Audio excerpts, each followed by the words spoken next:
It's now our pleasure to introduce Karin Kristensen, who is the pastor of Nørresundby Kirke, which is the northmost part of Jutland, very close to the city of Aalborg.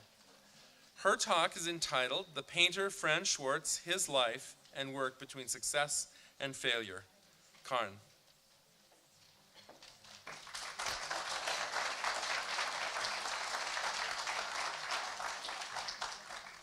Thank you.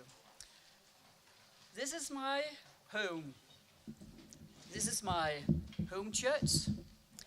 It was first time mentioned in 1219.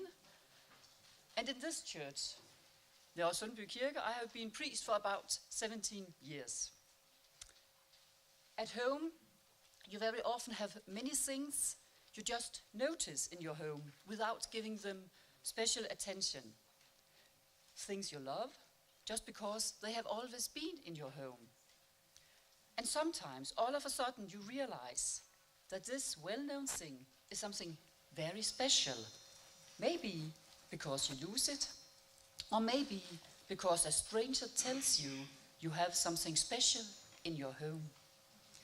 This is exactly what happened to us in Nørresundby Church. In some churches, you have a lot of fantastic things to tell about the church. You have paintings, frescoes. We don't have these special things in our church, but we love our church as it is. And then, 1.5 years ago, we had visitors from far away. 4 persons from the States had mailed they wanted to see our church. And we thought, this is strange. We don't have anything special. I was curious, and I went to the church to meet these people. And then I met 4 nice persons in front of the church. We entered together, and they went immediately in the church to the right, and then they stopped up and said nothing. They said, there it is, in silence, and then they said, you really have a treasure in your church. And how to go? Yes. Standing in front of the painting by Frans Schwartz, The Agony in the Garden. And they told me that they wanted to make an exhibition, and they wanted probably to ask to lend this picture. And this was the beginning for me and for the congregation to see a well-known thing in our home church with new eyes. And this I'm going to tell today. I want to tell you 3 different things. First, I want to tell about a little bit about Frans Schwartz. Then I want to tell about the story of this painting in our church. And for the third thing, I want to tell about the new world this has opened to us. New possibilities, thanks to those 4 persons coming from far away that day to our church. So first of all, Frans Schwartz. You know this one? We don't know him in Denmark.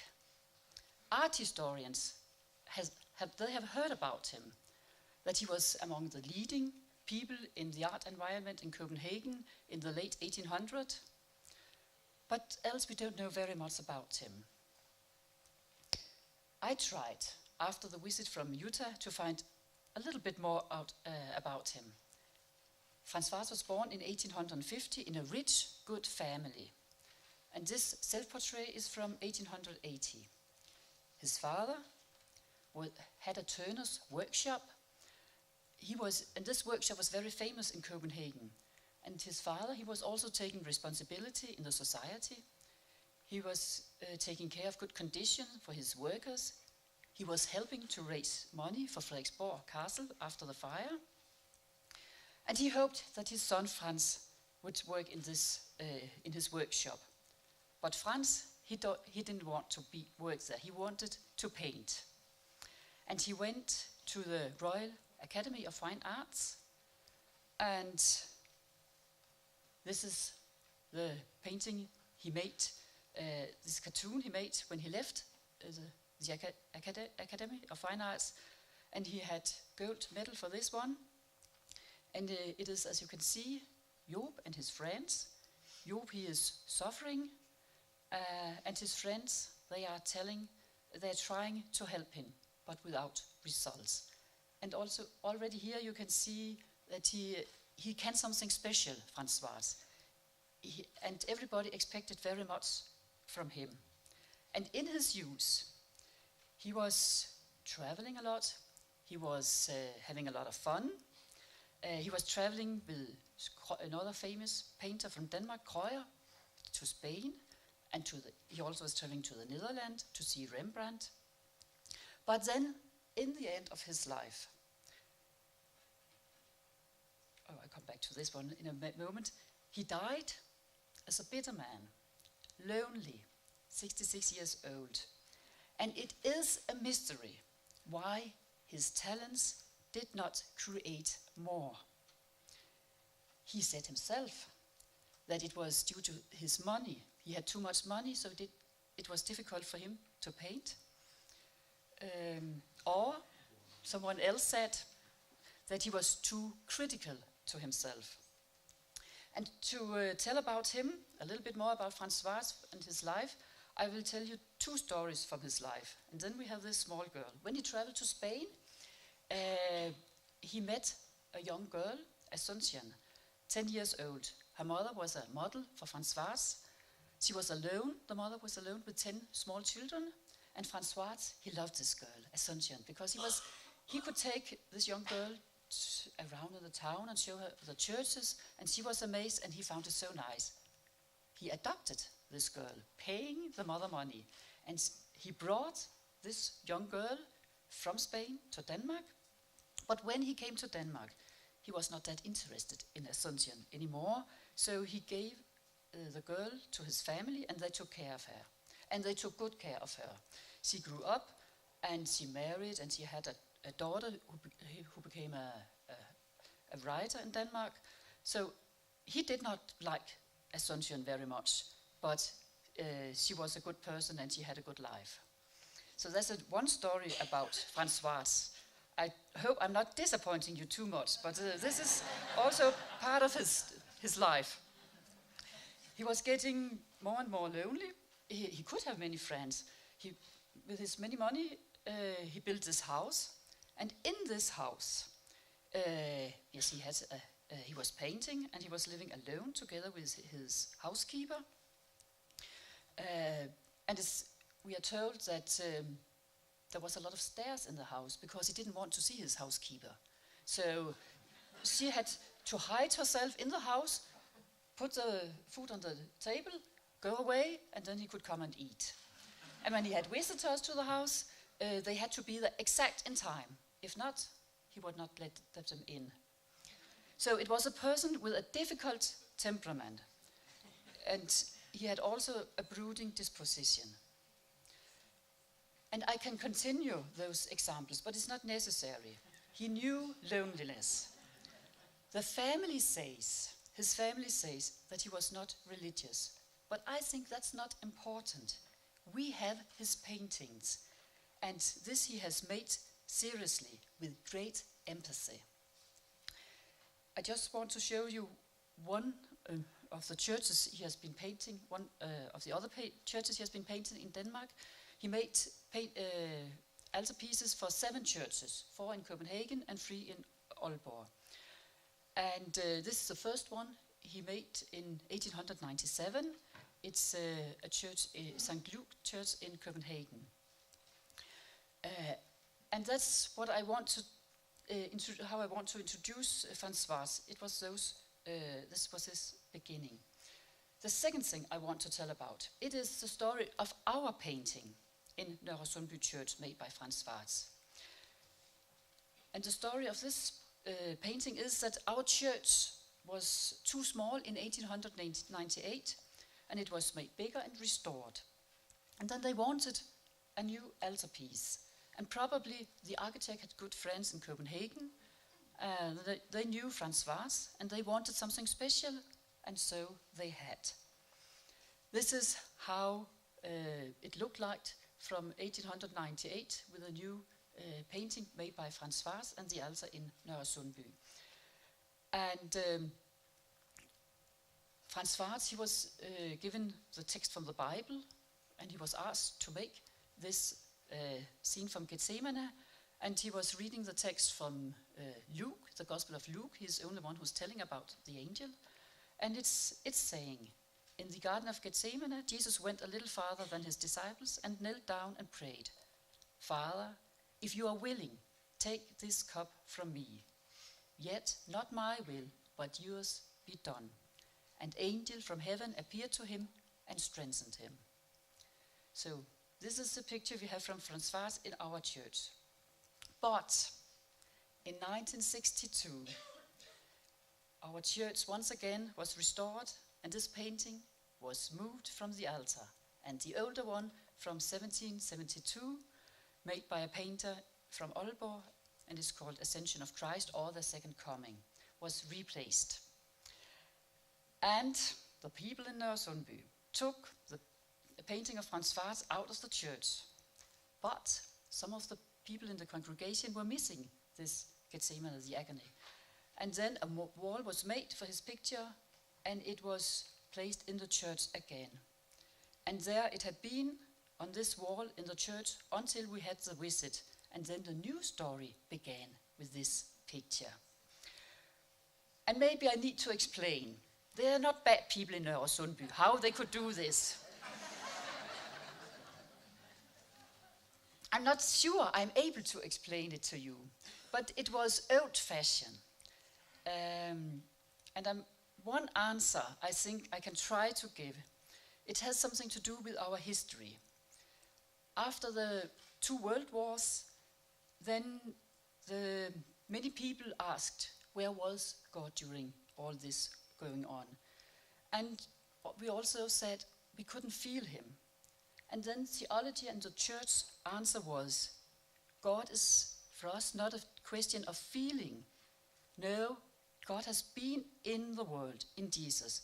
And Jesus knows your suffering, and he will take you to him. That is all you need to know.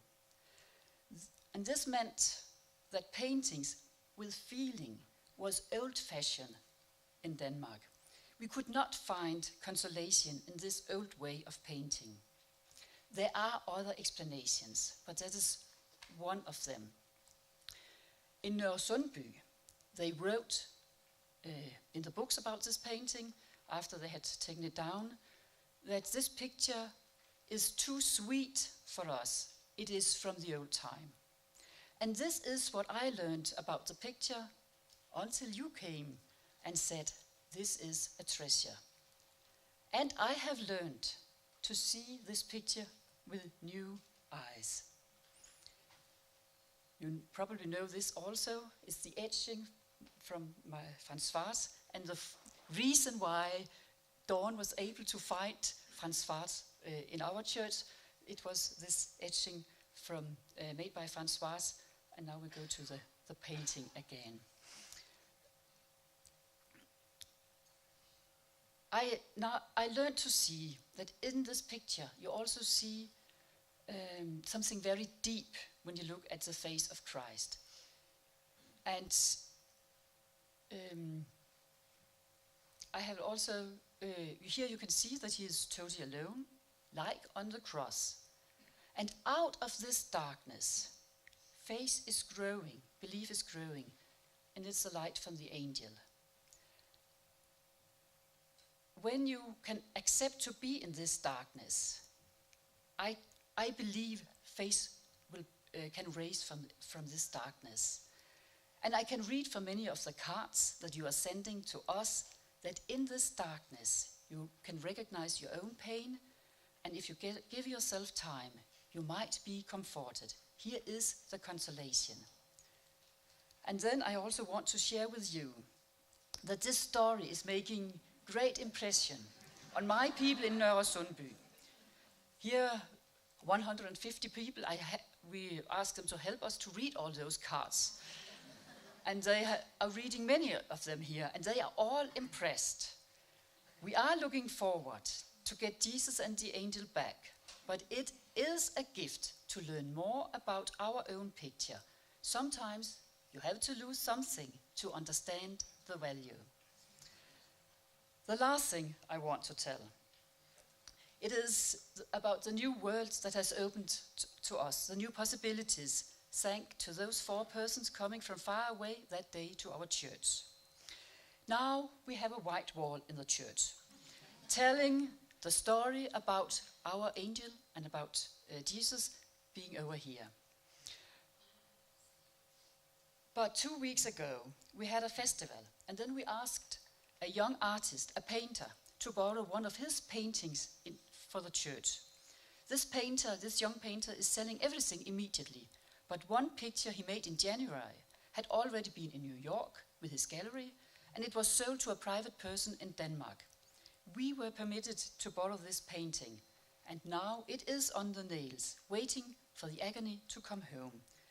The painter is called Jakob Ransau, and he called this painting, "Let Me Be Broad Enough." The first reaction was, it's not beautiful, and there's no consolation in it. But then we started looking at it. It's a young man, who has a load to carry. Maybe it's a modern man, who really has a lot to do, a great responsibility. We can recognize our own pain in the picture, but we also see the light in the picture.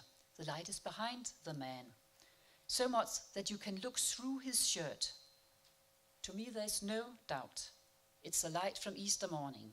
When this picture is in our church, we see Christ carrying his cross, but we also see the light.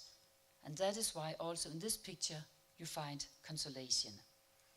The 2 paintings are very different, and they are very alike. Now we see this modern painting and interpret it in the tradition from Frans Schwartz. I call this the painter Frans Schwartz, his life and work between success and failure. It is not important whether Frans Schwartz had success or not. We now have his paintings, and we know they are having a great influence. That is the gift. And that is just the beginning of the story of our painting you have opened to us. We are thankful, and maybe when the picture returns, maybe we will try to give it another place. Thank you.